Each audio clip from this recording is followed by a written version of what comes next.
of life. For the last 6 years, I have advocated at the State House here in Indiana for cannabis reform. As a healthcare provider and professional, I have seen the benefits of cannabis through many patients, veterans, civilians alike. Cannabis has been shown to be an exit option for many. Last week, I had the honor of educating an addiction clinic here in Indiana to tell them how they can use hemp CBD and medical cannabis to get their patients off of their opioid addictions and other addictions. Cannabis is also wonderful for chronic pain. I used to have up to 20 migraines a month. In the last year, by using medical cannabis, I've had 1. So I failed all other forms of medical treatment for my migraines. The best they could do was to get me down to about 12 a month. So thank you very much for all coming out, and our next speaker is going to be Jeff Staker.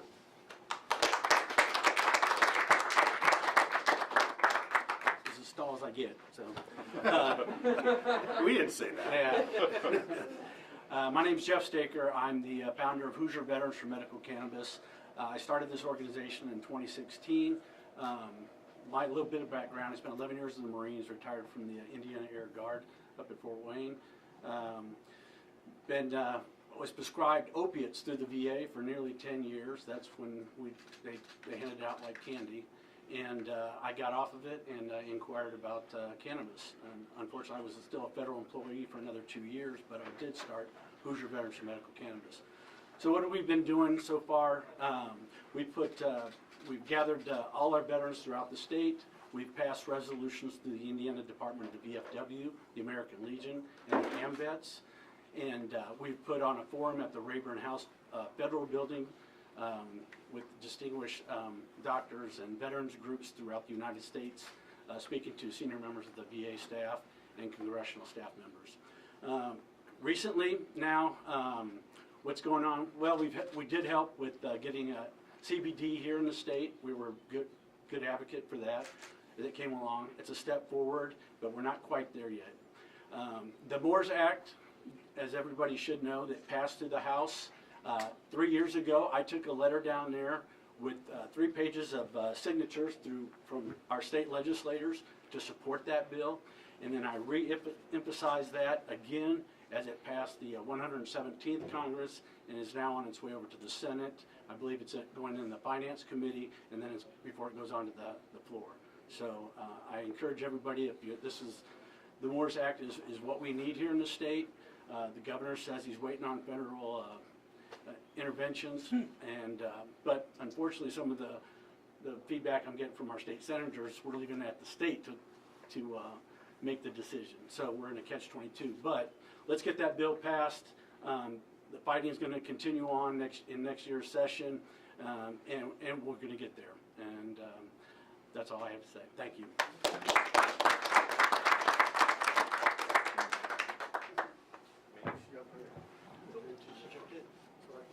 Thanks, Jeff. My name's Destiny Scott. Destiny Scott Wells. I'm running for Indiana Secretary of State. The voices of Jeff and other veterans resonate with me. I am also a combat veteran. I do not speak today on behalf of the Department of Defense either. But as a 19-year veteran, post 9/11, my entire career has been spent during a time of conflict. And therefore, I see this generation of veterans very touched by the issue of being overprescribed pain medication from facilities such as the VA because they do not have access to cannabis. Mr. Staker and other community leaders like myself are here because we see an opportunity that will transform our way of life in the Hoosier State. Legalizing cannabis will bring across the board opportunities, and it will create a better future for voters too. While some of Indiana's political leaders are rehashing tired partisan talking points about cannabis, State House leaders are already hard at work trying to solve this kitchen table issue. Leaders like State Representative Sue Arrington introduced legislation last session that would have created an infrastructure system necessary for the state to capitalize on legalized marijuana. This was supported by elected leaders like Maureen Bauer, and even Governor Holcomb was on board to see this get done, but unfortunately this did not get done due to partisan politics from the State House supermajority. Introducing measures that build out cannabis infrastructure is supported by businesses and key stakeholders across Indiana, but it'll likely take a cannabis supporter in the Secretary of State's office to help maximize economic revenues in the state. Once I'm elected as Indiana's Secretary of State, it would fall on me to ensure that state licenses are delivered to businesses wishing to set up shop in the Hoosier State. It would also fall on me to make sure Indiana businesses take priority in this new economic endeavor. As the next Secretary of State, I will make sure that Hoosier entrepreneurs and Indiana-focused businesses get first pass at obtaining licenses and permits necessary to establish the new economic revenue stream for our state. If we're going to legalize cannabis in Indiana, our state's farmers and our business community must come first. As the Secretary of State's office creates the infrastructure required for a successful cannabis industry, we also must actually legalize the product too. And it was assuring to see some state lawmakers prioritize legislation to sell and distribute marijuana responsibly to consumers across the state. Leaders like Maureen Bauer, Sue Arrington, David Nagotsky, Eddie Melton, and others all introduced legislation last session to legalize marijuana for adult use only.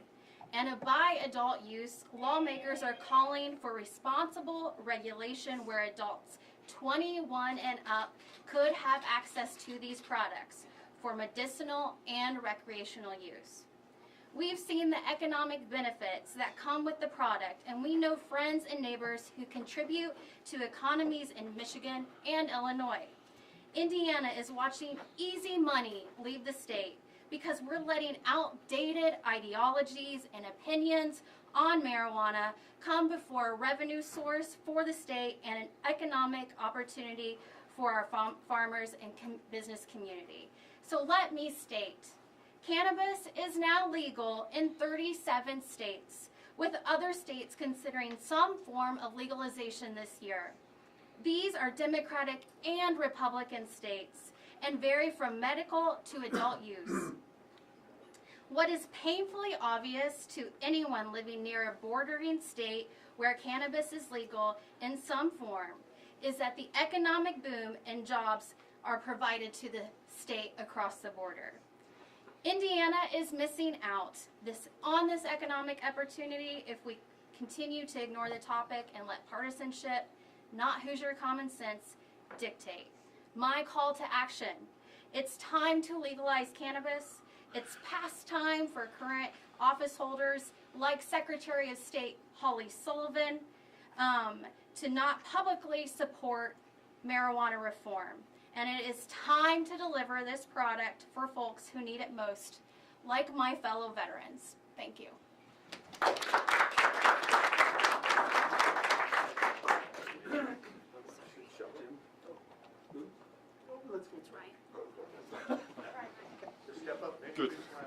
Good evening. My name is Ryan Mears. I'm the Marion County Prosecutor, and it's a tremendous honor to be here today to talk about this very important topic. 2.5 years ago, when I became the Marion County Prosecutor, we made the decision to no longer prosecute simple possession of marijuana cases. And one of the loudest groups to reach out to us was veterans, and I cannot tell you the number of times I've had conversations with veterans about the pain and the struggle that they go through on a day-to-day basis, and the use of cannabis has helped them manage their pain, whether it be emotional or physical, because of the sacrifices that they've made for our country. And I think it's important that all of us take steps to protect those individuals and help those individuals as they come back into our community and they try to manage the consequences of the sacrifice that they were willing to make for all of us. I think everybody's heard me talk about, when we talk about low-level nonviolent offenses, my goal as a prosecutor is what can I do to help change behavior? and there is not a sentence out there that a prosecutor can ask for or that a judge can hand down to a veteran who is using cannabis or marijuana to manage that pain. There's nothing we can do to replace that that's going to put that person in a better position than what they're in today. And it makes absolutely no sense for us to continuously to stigmatize and criminalize people who are not out here trying to get high to have a good time, who are out here using cannabis, using marijuana so they can manage their pain, so they can get through the day. For a lot of individuals, this provides relief, and unfortunately, a lot of the individuals who have found relief here are our veterans, and I think it's incumbent upon all of us to take the steps necessary to protect and help our veterans. And I think that's why, as we stand here today, you see Republicans, you see Democrats, you see Libertarians, from the state level to the municipal level to the county level to the federal level, all standing together to say, we're here to help our veterans. Thank you.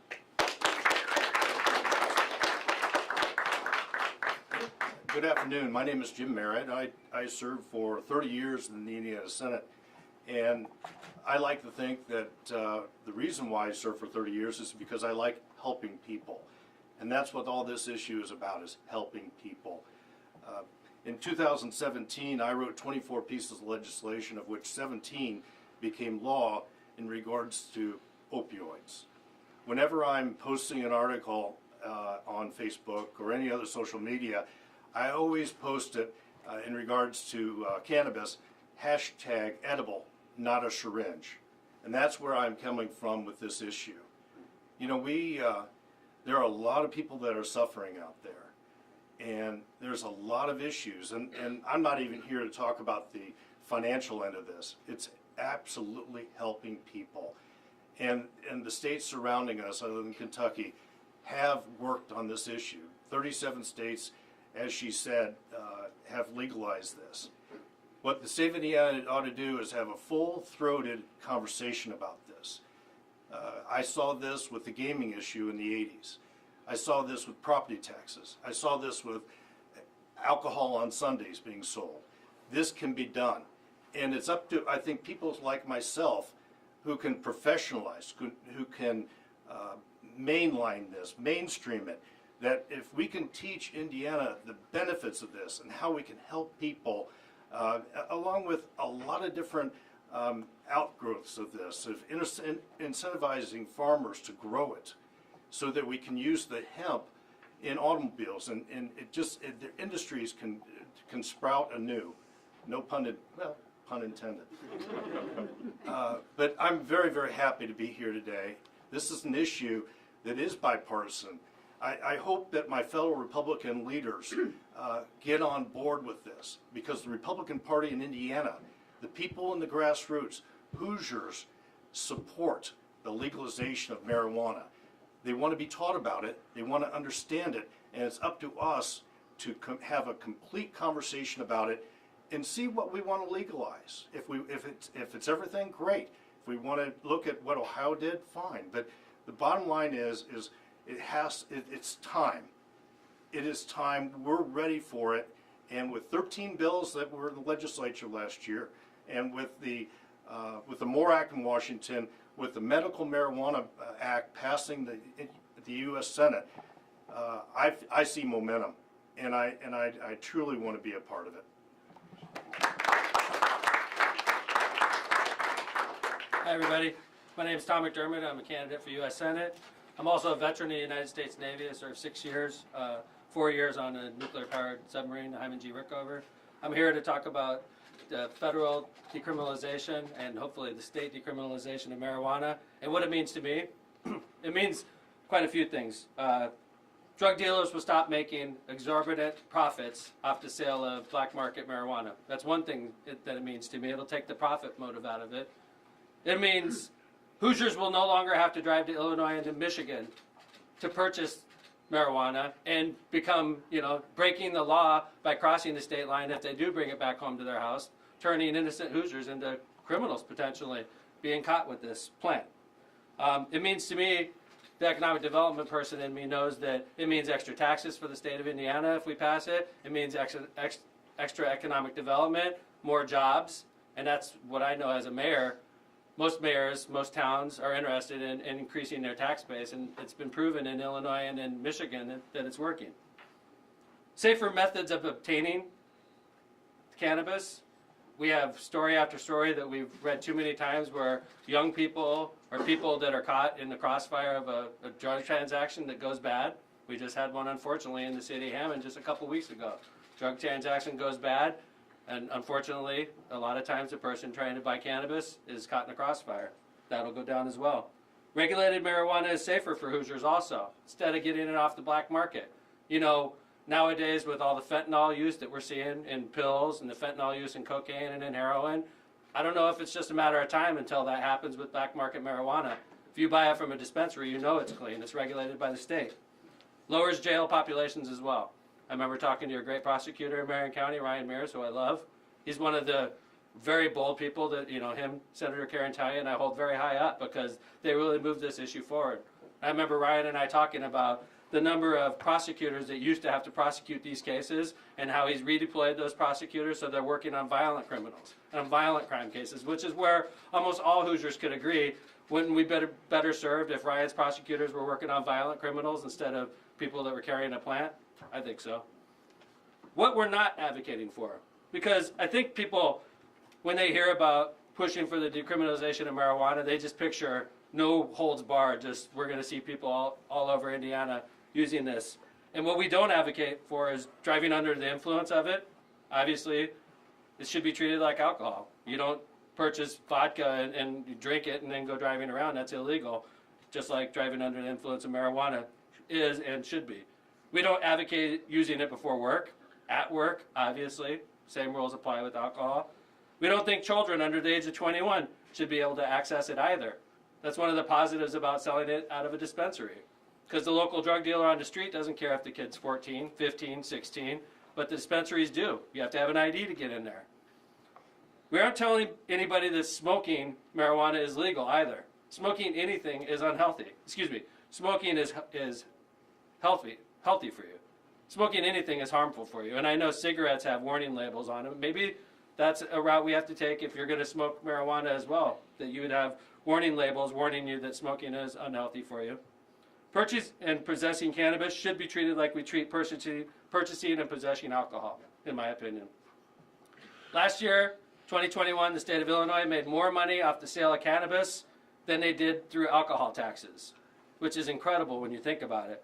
Why are we allowing Hoosier tax money to leak across the border of Indiana into Illinois and into Michigan? All the economic development that follows it.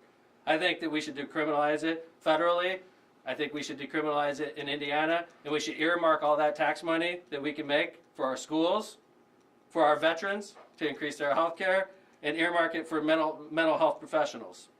It's time to legalize cannabis across the board, federally and locally, and I hope that this is the impetus that gets us started. So thank you everybody for coming out today. Hello, my name is Evan McMahon and I am the chairman of the Libertarian Party of Indiana. Cannabis legalization has been part of the Libertarian platform since 1971. We were for legalizing cannabis before it was cool. And for years we heard, we were criticized for being pro-cannabis. But today, these reasons are finally being discussed by Democrats, Republicans, by independents, as serious issues affecting Hoosiers. We have, the work that Prosecutor Mears has done by essentially decriminalizing possession by saying you will not be prosecuted. You can feel safe using cannabis in Marion County. That should be the other 91 counties in Indiana. We have former state senator Jim Merritt. We have Democratic U.S. Senate candidate Mcdermott. We have the Libertarian Lieutenant Governor candidate Will Henry, who's been working for decades on cannabis legalization issues. These conversations are now no longer backroom. They're not just the kids in the dorm in colleges. This is everyday Hoosiers and Americans that want to be able to treat themselves how they wish to treat themselves. If you want to go and seek an opioid for your back problem, that's your decision. But there should be an alternative, and you shouldn't face prison for something that is proven to work. It's that simple. How many Hoosiers are sitting in the state prison system or in their county jail for just treating addiction or pain or mental health issues. It's as simple as that. Why are we criminalizing that? You know, my opinion is because it's profitable to do that. Nobody wants to talk about that part of it. But here we are. The party, libertarians, have been for cannabis legalization for over 50 years. In the last 10 years ago, if you polled Hoosiers, a little over 50% were for medical legalization. A recent poll done this past year shows that over 80% of Hoosiers want some form of cannabis legalization in Indiana. Over 50% want full recreational legalization. So here's what we have to do. We have to put pressure on the supermajority in the State House because they're the ones that aren't doing it. They create the laws. They're the ones that authorize law enforcement going and arresting people for this. They can undo it. So you have to hold the people in office accountable, and if they won't do what we want as citizens, then it's time to vote for change. It's time to vote for something different. Give other people the chance to free us from this burden. Thank you.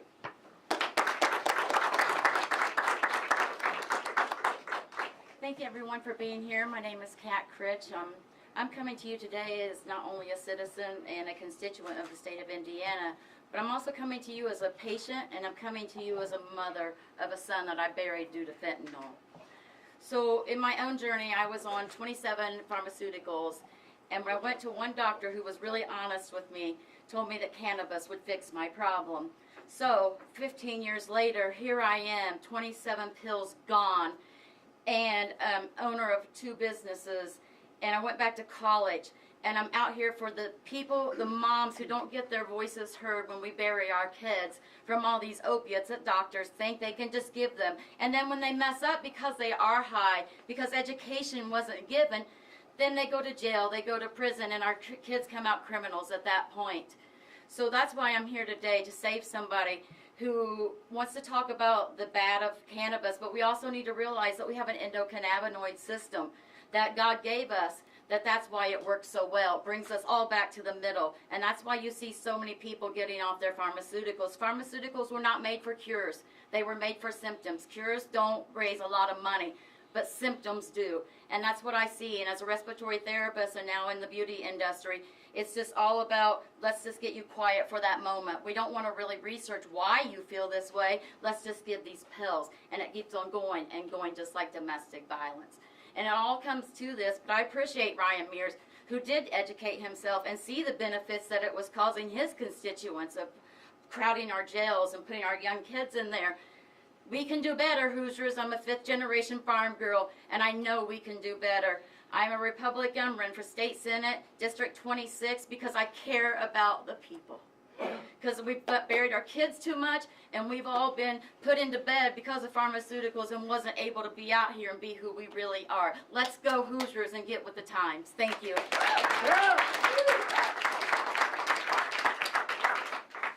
Hi, my name is Shelley Straw. I'm an IU bachelor's degree research nurse. I work critical care units. My husband is also the chair of Indiana Normal. I come in to the state of Indiana to do a lot of activist work. I'm a 7th-generation Hoosier also who left my home to get the medical help that I needed and my husband needed. I teach about a system in the human body to many politicians in the state of Indiana. I've even been in the Attorney General's office. So we are all designed with a whole system in our body for cannabis. It's called the endocannabinoid system. Endo simply means inside the human body. Everybody's born with this, including your children and your animals. When a child breastfeeds, they receive cannabinoids from their mother through the breast milk. This is a very natural process. So I also write about endocannabinoid deficiencies. I've written these, and these have gone to every 150 legislator in the state of Indiana, as well as the Attorney General's office, IPAC officers, a doctor's office, many dispensaries in the state, because we know without cannabis, we are sick. We have deficiencies in our system. The top 3 deficiencies we see, written by Dr. Ethan Russo, the leading research scientist in the endocannabinoid system, are the migraine headaches, the GI issues, and the fibromyalgia. These are conditions that we are now removing people's organs for, gallbladders and such, and we're not getting any relief to patients because we are not treating the endocannabinoid system. So I started a company in 2017. The leading hospitalist at my hospital left with me because I had enough research. Me and my husband have at least 14 years of research combined, and this is medicine in Israel. They're the leading research capital. We already have approved dosages for all these medical things. So we are light years behind because of misinformation and prohibition. This is a humanity issue, my friends. We have everything as healthcare professionals. We've seen everything from people off of methadone to violent autistic children biting over 100 times a day down to 7 or 8 bites in 2 days. So this is essential for the health of the human body. So I just want to say that as a healthcare provider, if anybody would like a copy of my brochures, I have them on the endocannabinoid system and the endocannabinoid system deficiencies. Thank you for your time today. Hi, I'm Terry Moore. I'm here just speaking for myself and the other veterans that have PTSD that would like to choose a different path. I grew up in Fort Wayne and in Roanoke, Indiana, in Huntington County, and I went into the military. I served 5 years, 3 years in the Army and 2 in the Navy. I went to college on the GI Bill and became a counselor, an addiction counselor. Today I'm still a licensed clinical addiction counselor in the state of Indiana, but my primary focus of my practice was in domestic violence batters programs, and the reason for that was because my PTSD is from my childhood. If I said my father's name and how much I was beat up by my father, everybody in northern Indiana would know the name because he was a well-known business person.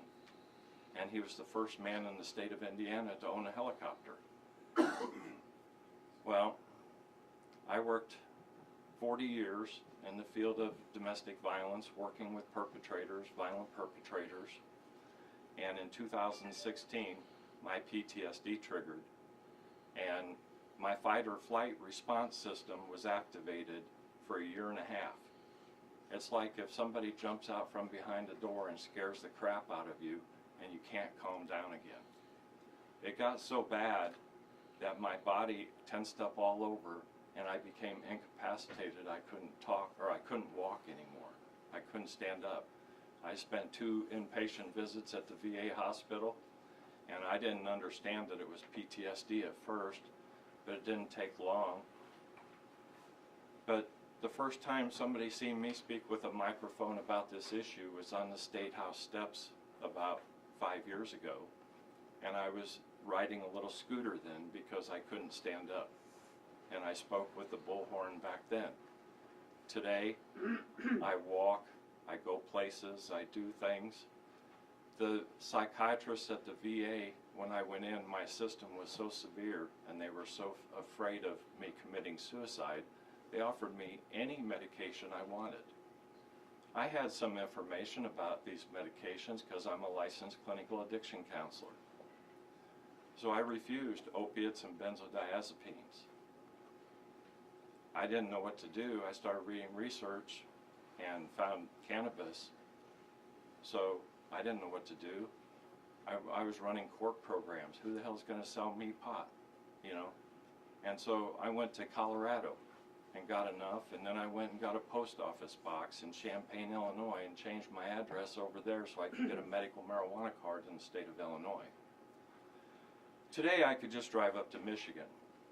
I don't go to Illinois because the taxes over there on the pot are so high. I get it shipped to my door from California for half price Illinois, and I can get $100 an ounce less just driving across the border into Michigan. Everybody's talking about money. I want to grow my own, you know. I just want to be able to have a few plants. If you want to make money, tax tomatoes, you know. You know, cannabis is less dangerous than sugar. That means McDonald's is more dangerous to us than cannabis. You know, I just had a first appointment with I quit going to the vet center in December. My doctor found out and wanted me to get an immediate assessment from the psychologist for suicide. That took 2 months. But then they did the assessment, and I'm not suicidal. I told him I wasn't suicidal, even though I had suicidal thoughts. But, you know, with my past experience and what I've been through, the things that helped me was cannabis, medical cannabis. I don't buy it off the street. I pay the tax, usually in Michigan or California. I get it mailed to me, just like my medicine from the VA. You should do something to protect medical marijuana patients traveling through the state. My God, there's, what, 14 states that are left where I'm considered illegal, and the only place that I truly feel safe is in Marion County because of Ryan. I'm so grateful for this guy, you have no idea. I asked him to stay after and let me take a picture with him because I'm such a fan of his, because he makes it so that I can. I was being open about it because I figured, here I am, a white male business owner, served my country, served my state for 45 years, and I'm a criminal because I use cannabis instead of opiates. I'm not the criminal. The legislature here is the criminal. The legislature is the criminal. This is criminal. When I found out that the MORE Act up there and the things that are going through the federal are going to leave it to the states, I remember Governor Holcomb in the governor debates, when the issue of marijuana came up, he started talking about everything Eli Lilly was doing for the state. Seriously. If you're going to pander to the veterans, for God's sakes, take care of us. Don't come out here and have us flank around you and hug you and everything, and then you go up there and don't do nothing about it. Be real. Be honest like this guy. I've been watching him since then, watching how he's dedicated. I'm a constituent of his. I watch how he dedicates his resources. He's doing the right thing morally. That's what people need to do. There needs to come a point where people in our lives take a precedent over profits. I know that politics is a business, and just like you sell any product or service, what you're selling as a politician is your vote on legislative things. And so I see how these things come down where they buy just enough votes to get just past the threshold to defeat us all the time. That's why I'm searching for a new home in Michigan. I just can't take it anymore. I can't take being afraid just driving between here and Michigan. So I appreciate if you help us out. We really need this to be legal. Every chronic pain issues, no matter whether it's PTSD or any other chronic pain issue, opiates don't work. All it does is gets them hooked. And look at the tolerance. Please help us out. Last speaker, and then we'll take questions. Sorry. No, Shelley, do you want to go? Shelley. Okay, well, if you don't mind. Okay, yeah, go ahead. May I introduce Commander Carrie Turley of this post, and she's a good one, guys. So let's hear this story. Thanks, guys. So I just wanted to share a little bit about my experience. So I have lupus. I got diagnosed probably about 10 years ago or so. The doctors had no idea really what to do with it other than to throw a lot of pain meds at it. At the time I made the decision to stop taking opiates, I was prescribed, by the way, 3 morphine pills, 4 Vicodin, and 5 milligrams of Xanax a day. Now the Xanax was to let me sleep because the pain meds kept me awake at night, but I had been on everything prescribed from a fentanyl patch. I think we've all probably heard of fentanyl by now, killing a lot of people. Oxycontin, Percocet, Vicodin, you name it, I was on it. Also was raising 6 children. So you can imagine it gets expensive, it gets timely. You go to, you have to go to the doctor every month because it's so regimented, right? They're drug testing you to make sure you have the drugs in your system so that you're not selling them. The pharmacies look at you like you're a drug addict because you're picking up, these major painkillers every day, and it almost killed me. you know, I think you finally get to this point in your body where enough is enough and it just stops working. You build a tolerance. And so then what? You know, how many more morphine pills can you take a day? How many more, you know, Percocet can you take a day? And still function, right? Still be a mom, still be a boss, still be a grandma, still be all these things at the same time. I have very quickly found that I can go right around the corner. I can get some legal Delta 8, CBD, Delta 9, Delta 10, whatever I want. It does the same thing with absolutely zero of the side effects. It's just that simple. You know, it's not all about getting high. There are a lot of products out there that don't get you high, that are legal, that still help with pain, anxiety, depression. There's so many things that it helps with. Stomach problems, eating. I got down to 108 pounds. That's on a 5'8" frame, not great. Starting to use those CBD products and things is what allowed me to start eating again. And, you know, it's just, it's a big thing. You know, us veterans, we're doing our best to fight for our country and do what's right, you know, for this country, and then to still have these moments where we're trying to educate people that it's not all bad, right? There's a lot of good benefits to it. And a lot of states have already figured that out.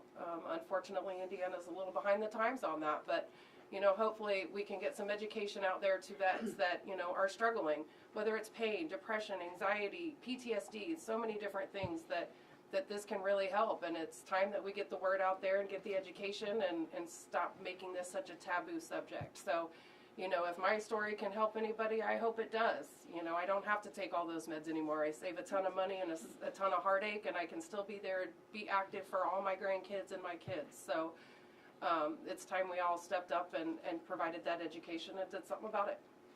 So, thank you. Okay, a couple questions, then we're going to wrap. So first question, Abdul, go. Two questions. First of all, one of the big arguments against decriminalization is how do you test it? You know, somebody who's been in the car or under the influence. What is your response to that question? And Mayor, could you explain your commercial and how you did it with the cigarette joint? Did you do it in Indiana or did you do it somewhere else? The commercial was shot. Sure. Yeah, thanks. The commercial that my campaign dropped today was shot on a Sunday. I think it was 2 Sundays ago. We drove to Mission Dispensaries in Calumet City, you know, little plug for them. Purchased 4 joints, drove, and I was not driving, I was being driven. We drove to Crete Township where we shot the commercial, and all 4 joints were consumed during the commercial. 2 of them went really quick because we were all very nervous.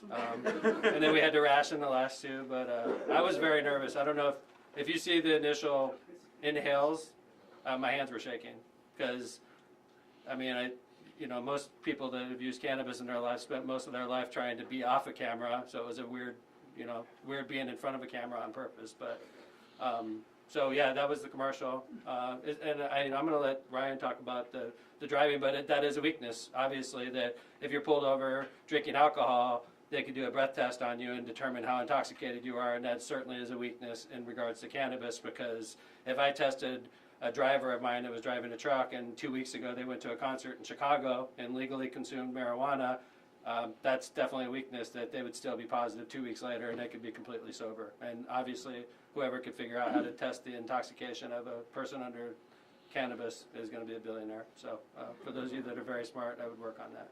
Can I follow up on that? Sure, sir.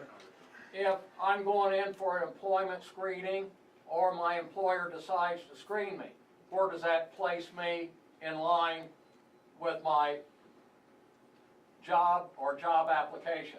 In Hammond, it wouldn't hurt you. No, Indiana. Well, I'm talking, I mean, I wish in Indiana. Or you passed the law.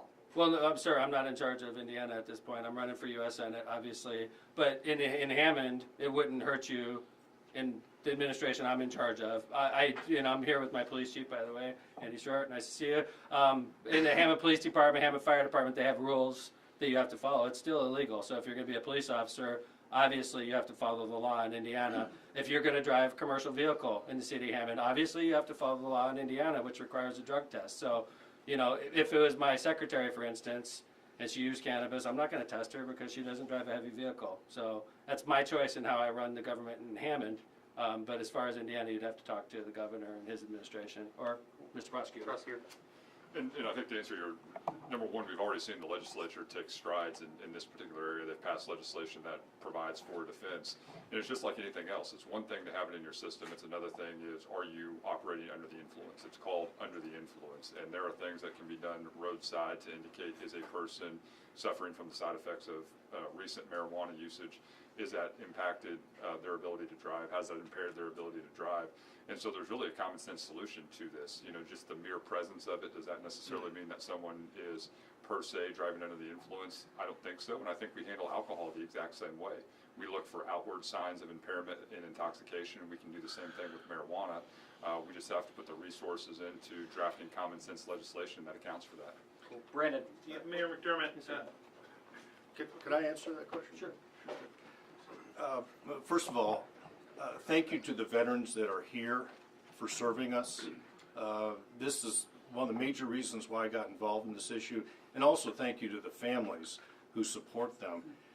Abdul, it's a very good question, and I think the roadside stop is really the key to people on my side of the aisle, and how someone could be judged impaired. And if it's by saliva, if it's by DNA, technology hasn't caught up with it yet, but I think it's really the key to the future of the roadside stop in the state of Indiana. Brandon Smith. Mayor McDermott, we heard evidence cite the stat that something like 80+% of Hoosiers now support some form of legalization. But how do we get from that number to actually making sure that when people are casting their votes, it's this issue that's deciding that for them? Well, I think dropping the commercial that I did today shocked people. There's a lot of people talking about it, and I think that's the first step. Personally, it's something that's important to me. It's not the most important issue facing the Hoosier State, though. I want to make that clear. Today is 420 Day. There was a rationale behind dropping it today. But when I go on the campaign trail, it's not my top issue I'm talking about. There's a lot of things in America that need to be fixed. This is one of them, and that's where I'm coming from, sir. Cool. Brian Howie. Question for Prosecutor Mears. When I talked to Governor Holcomb, he says that there's a lack of research on legalization of marijuana. And yet, you go back to the federal decision back, I think, in 1937, when marijuana was scheduled with heroin and morphine, and there was a complete lack of research. The LaGuardia Commission found that out. Can you talk to me a little bit about how the original scheduling has carried on, forth for almost a century now? Well, and I think there's a lot of people here who'd love to answer that question on the scheduling, and unfortunately, I think the scheduling is related to racism. I think was a part of how it got grouped in with some of the drugs that it was grouped into. But I don't think we should let those past mistakes dictate our policy moving forward. And so when I hear people talk about, well, we need more research, or we need another roundtable, or we need another commission, no, we don't. There is more than enough evidence out there to demonstrate that there are plenty of adults and there are plenty of Hoosiers who can safely and responsibly consume marijuana or cannabis in a way that does not negatively impact their community. And more importantly, there's no nexus to public safety. The prosecutor's office, the police department, all of us, we need to be laser focused on violent crime and the issues that truly matter in our community. And we don't need to be wasting our time whether or not somebody has a joint or not, least of all a veteran who proudly served our country.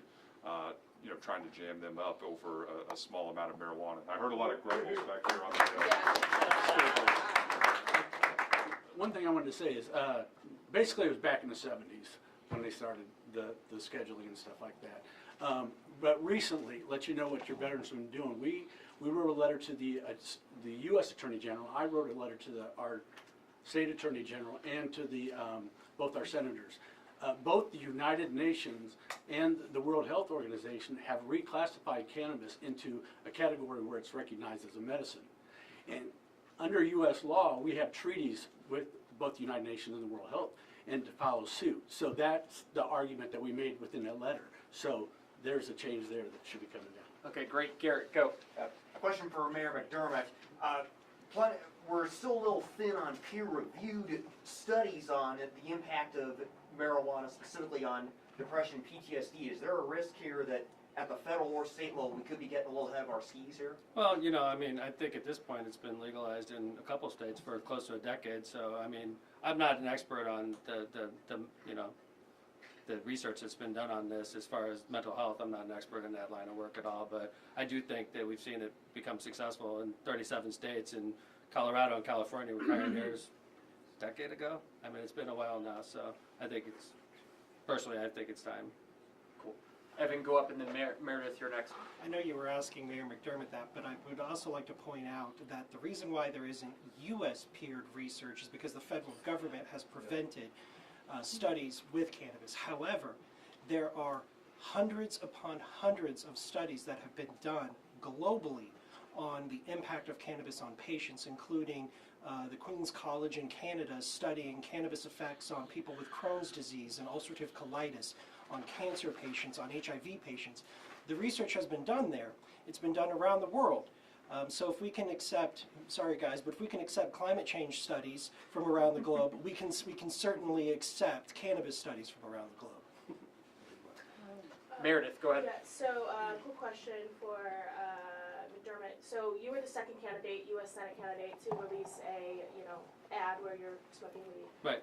What was the rationale behind it? Why did you do that? Well, it's 420 Day. It's something that I feel is, I mean, I'd like to keep pointing out today, it's 420 Day. Secondly, it's important, I think it's an important issue. Funny enough, 2 or 3 weeks ago, a good lawyer friend of mine and I were talking, he had a possession of marijuana case in front of him. And, I haven't practiced law for basically 18 years since and I was a public defender before that. And I know that when I was a public defender, there were very common cases, possession of marijuana, especially for public defenders. I was a little shocked that 3 or 4 weeks ago, we're still dealing with this issue. Attorneys in Indiana are still dealing with these issues, whereas in Marion County, we don't have to worry about that. I believe in equality across the state, and I believe Ryan Mears is way ahead of the times right now, and I think that all 92 prosecutors should be treated the same way. Are you worried it could send the wrong message since you said that it's not your biggest focus in your campaign? No, I'm not. I think that there's a great message to send, and the thing that the thing that we should all be worried about right now is if we're worried about our youth, that the youth could get it right now. It's very easy. Drug dealers that deal drugs don't check IDs. You could be 14 and buy marijuana legally right now. In Illinois and in the legal states, I'd make the argument that kids are going to have a lot harder time getting marijuana than they have right now. When I was a young man, I looked like I was 12, and there was no possible way I could ever buy alcohol, but to buy marijuana was easy because nobody was checking IDs for that. And I think that's an important point to point out. Cool. Destiny, go up, and then Eric, you're next. I would feel like I didn't do my job if I left here today and I didn't say this. As a 19-year veteran, as all the veterans who are here in this room, knowing that many of us fought abroad to uphold democracy for others, it is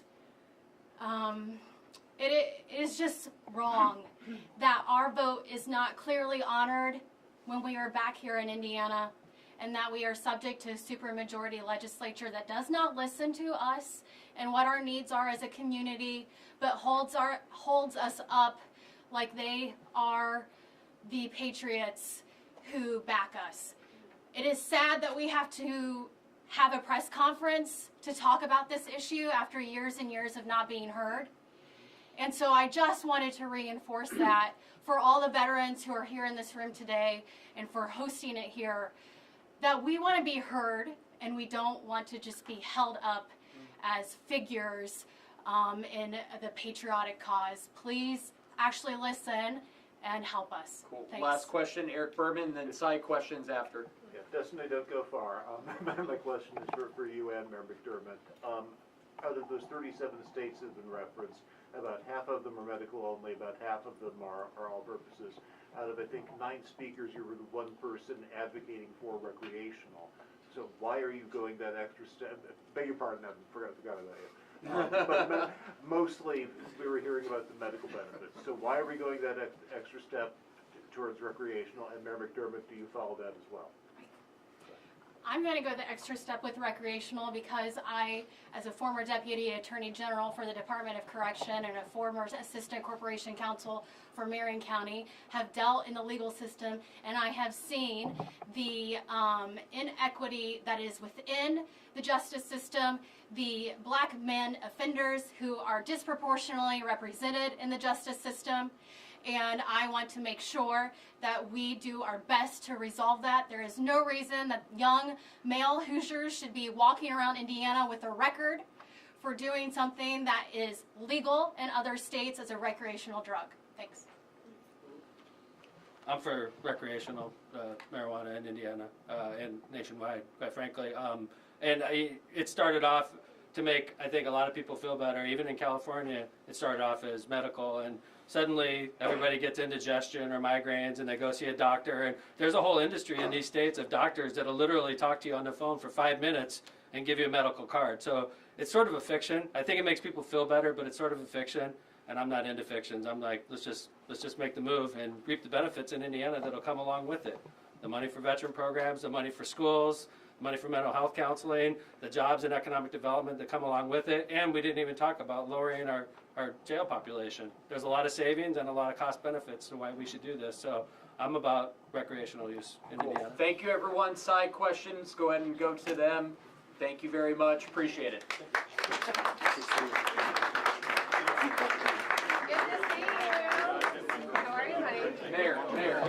Mayor, Mcdermott. Okay.